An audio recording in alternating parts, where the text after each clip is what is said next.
Olá pessoal, aqui é o professor Rogério e hoje a nossa aula vai ser sobre cartografia. Vamos falar um pouquinho da evolução e a importância dessa construção de mapas, ok? Vamos lá? A cartografia como expressão, ela só foi criada em 1839 pelo Visconde de Santarém, ao mandar uma carta ao brasileiro Francisco Adolfo. Ele dizia na carta que invento essa palavra, já que aí se tem inventado tantas. A ideia aqui era então criar uma palavra que não existia para representar a construção de mapas. A questão é que a produção de mapas ela é muito mais antiga do que a expressão cartografia.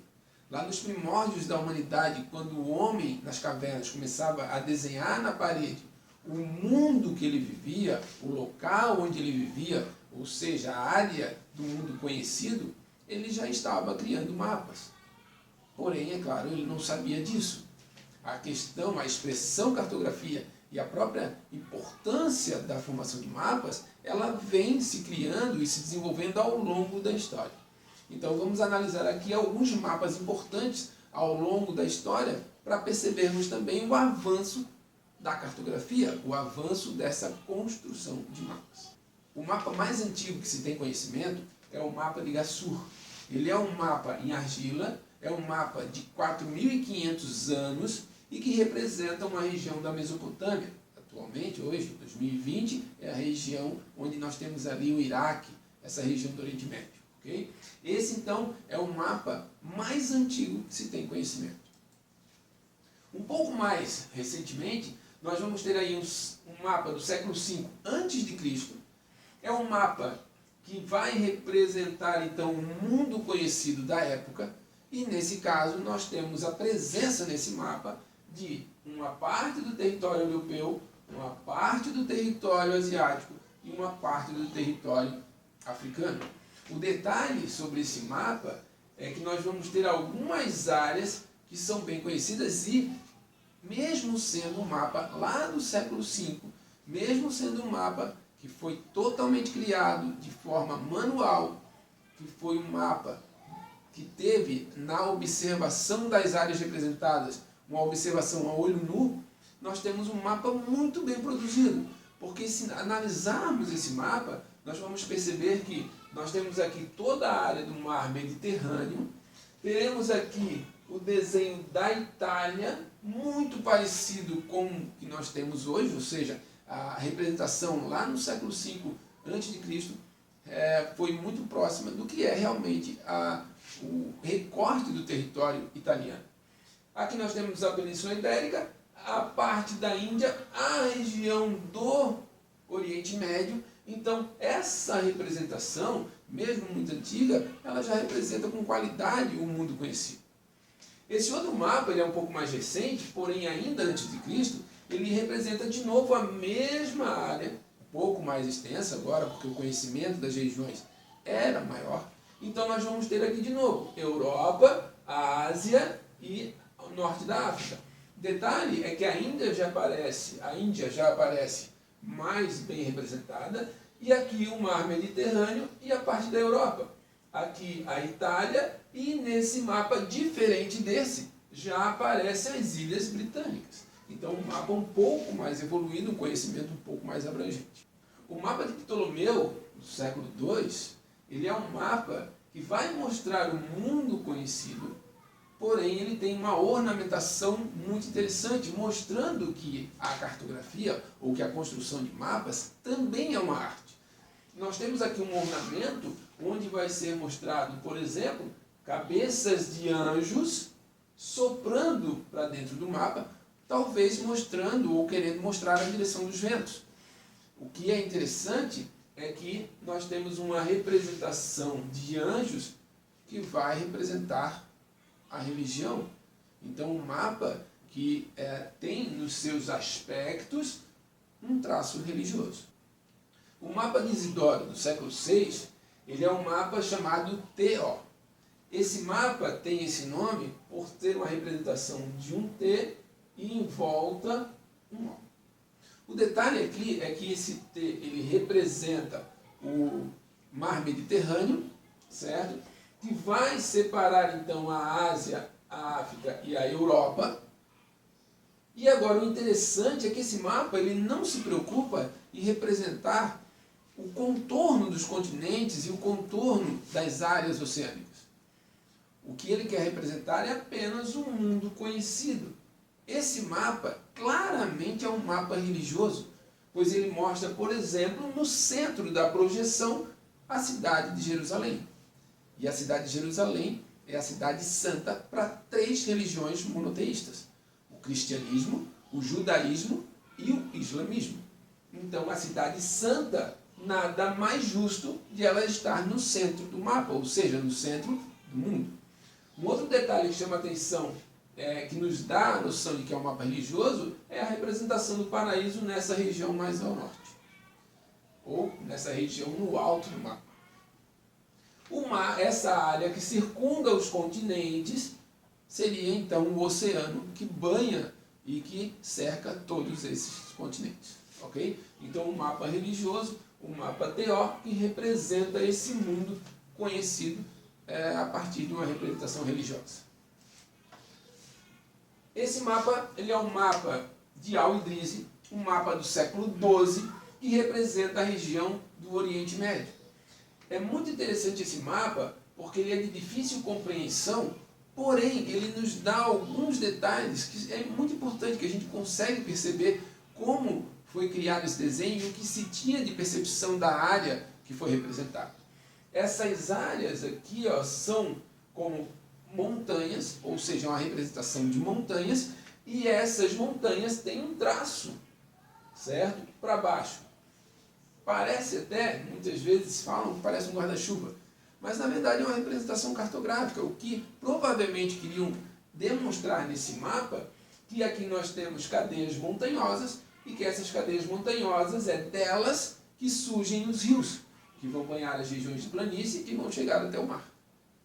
Esse mapa alemão do século XVI, ele é importantíssimo para nós, porque ele é o primeiro, ou um dos primeiros, a representar o continente americano.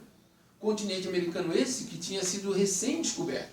Vamos lembrar que o continente americano ele foi descoberto em 1492. Esse mapa é um mapa de 1507. A representação do continente americano é uma estreita faixa de norte a sul, pois não se conhecia o tamanho do território, não se conhecia todo o formato do continente americano.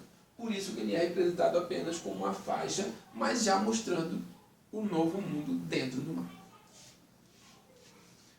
Esse mapa do século XVI, ele é um mapa do Oriente Próximo, e ele é um mapa em projeção cônica, certo? Que tem como base, ou como centro, o Polo Norte.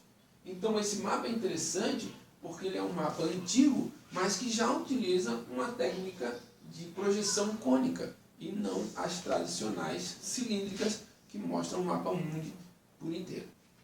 Esse mapa, o mapa de Mercator, o mapa do século XVI, ele vai ser o primeiro a retratar todas as terras do mundo conhecido. Ou seja, ele vai retratar o planisfério como um todo.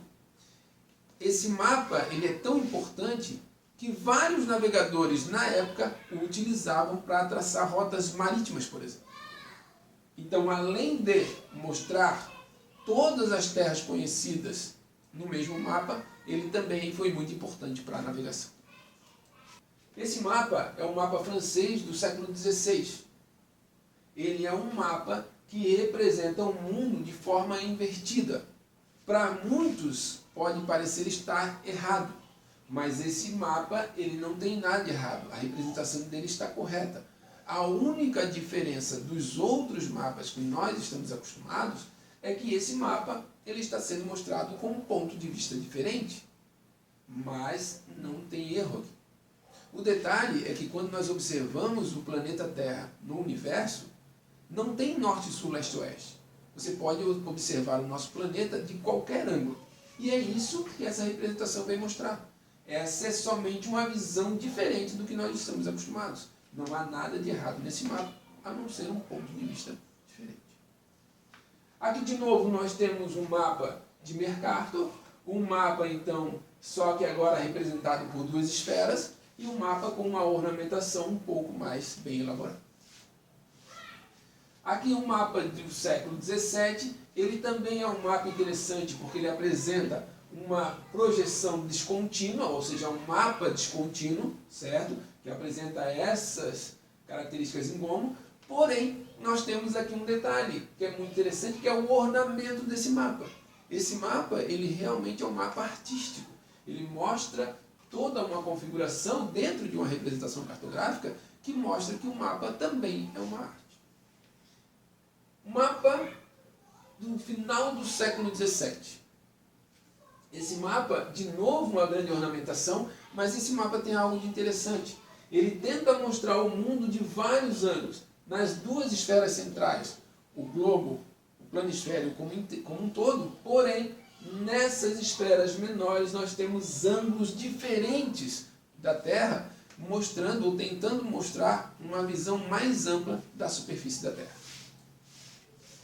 Aqui nós temos um mapa da América do século XVII, do continente americano. É interessante esse mapa pela grande ornamentação que ele tem, é uma obra de arte, e ele mostra aqui uma característica interessante, que é a reunião desses europeus, provavelmente decidindo como melhor explorar a colônia, ou seja, o continente americano.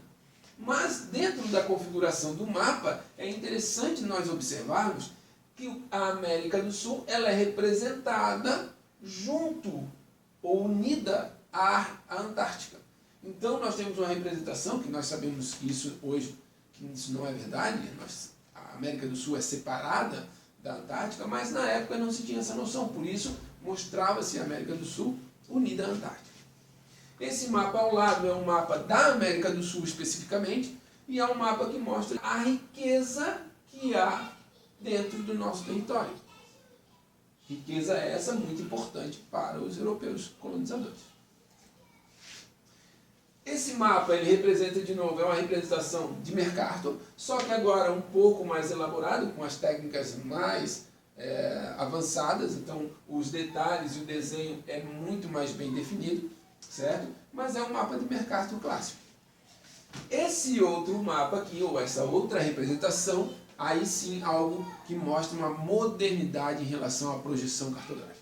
O que nós temos aqui é um mapa a partir de imagens de satélites. Isso é o que há de mais moderno dentro da projeção cartográfica.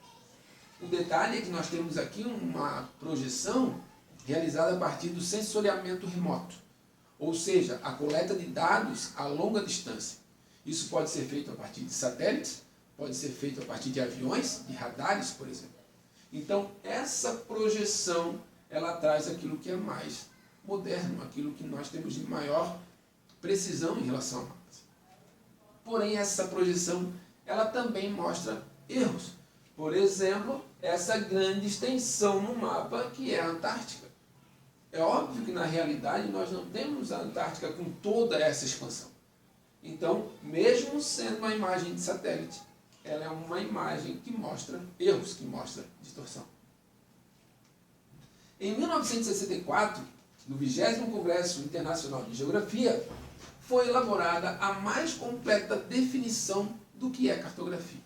Então, cartografia ela é o conjunto de estudos e operações científicas, artísticas e técnicas baseado nos resultados de observações diretas ou de análise de documentação, com vistas à elaboração e preparação de cartas, projetos e outras formas de expressão, assim como a sua utilização. Então nós temos aqui o conceito que é o mais amplo, mais completo para definir cartografia.